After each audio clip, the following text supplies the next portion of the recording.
At the moment, we cannot fight with those cars. A bit of a shame, of course, what happened in turn 2. I just lost the rear. I'm sorry that we didn't fix it before. That's not a driver venting on team radio. That's Red Bull's own technical director, Pierre Wache, standing in the Miami paddock on Sunday. A team that has won 4 consecutive Constructors' Championships, publicly apologizing to their driver for a problem they knew about since February. That apology is the story, but the question underneath it is harder. How does a 4-time championship team spend 4 races applying software patches to a fundamentally broken steering rack while their driver falls to 7th in the standings with just 26 points? We're going to break down exactly what the fault was, who knew what and when, and whether this is an isolated mistake or a sign of something deeper going wrong at Red Bull in 2026. If you want this kind of breakdown after every race weekend, subscribe. That's exactly what this channel is built for. What the steering issue actually was. Let's start with the hardware. This wasn't a hydraulic failure. It wasn't a brake-by-wire fault or a total loss of power steering. What Red Bull confirmed in Miami is that the steering rack itself, along with several supporting components, was fundamentally defective. What Max was feeling in every corner was inconsistent steering weight.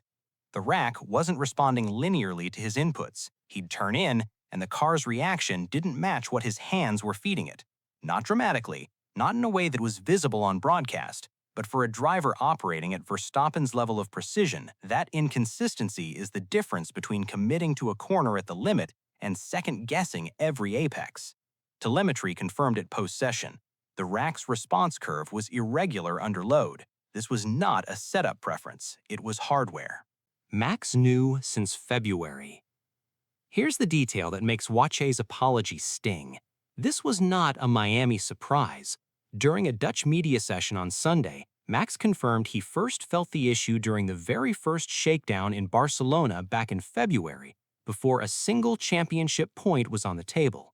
He flagged it to the team immediately, and for 4 full race weekends, Red Bull's response was software patches and minor mechanical adjustments, essentially working on the assumption that the data didn't yet justify a hardware swap. The rack stayed in the car. Why did it take 4 races? But here's the part nobody is talking about, and this is where it gets uncomfortable. Wache addressed this directly. The team spent weeks trying to establish whether what Max was describing was a genuine mechanical defect or a driver feel issue that could be tuned out.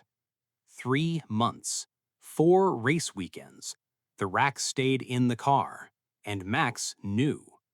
That distinction matters because it governed the decision not to pull the rack immediately. Red Bull needed to confirm, in their own data, that the fault was real before authorizing a full assembly swap during an active championship. 4 races passed before that threshold was crossed. 4 races in which Max was knocked out in Q2 in Japan because the car was undrivable in that configuration. 4 races in which Red Bull were solving a puzzle their driver had already given them the answer to in February. They had the answer. They kept looking for a different one.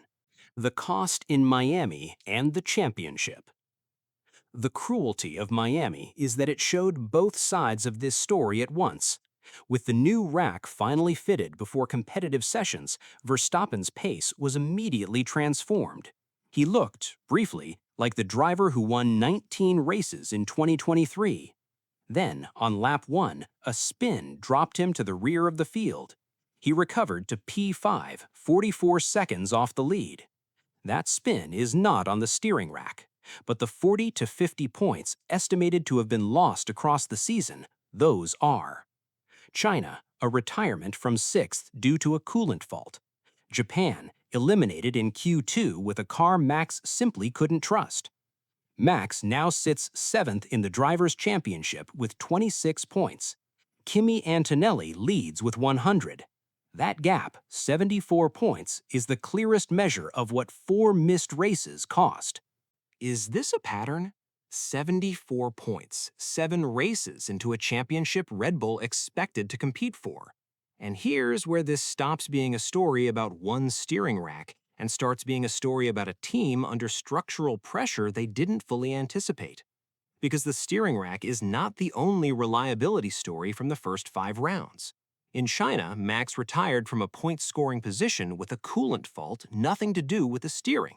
In Australia, Isaac Ajar took a DNF with an engine-related failure.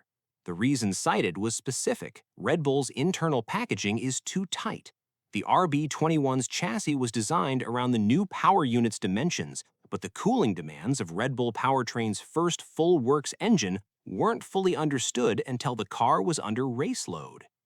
3 different failures, 3 different components, 1 compressed development window. These are not the same failure, but they share the same root, a car built to a timeline that didn't leave enough margin for the unexpected. Red Bull Powertrain's Year 1, the structural problem. Which brings us to Laurent Mekies, the team principal acknowledged in Miami that Red Bull's decision to keep developing the 2025 car deep into last season left the 2026 program under-resourced at exactly the moment it needed to be over-resourced. Read that again, under-resourced, their words. Red Bull kept pushing the 2025 car because the constructor's title still required it.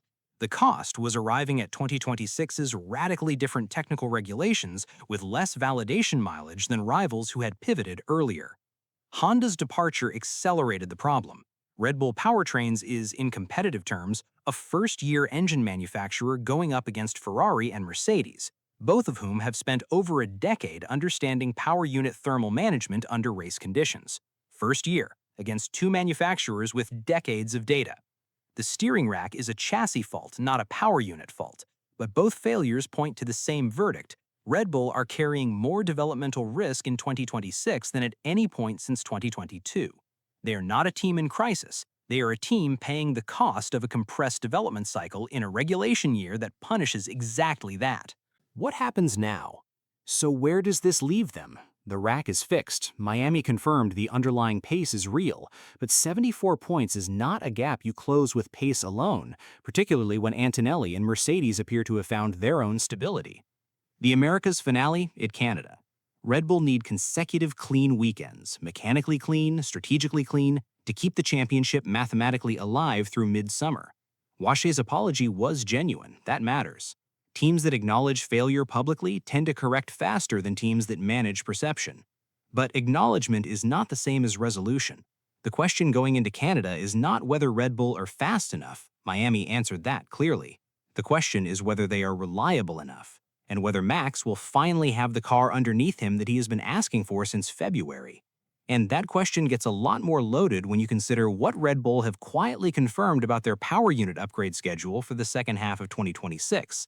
We'll have that breakdown before Canada. Subscribe and you won't miss it.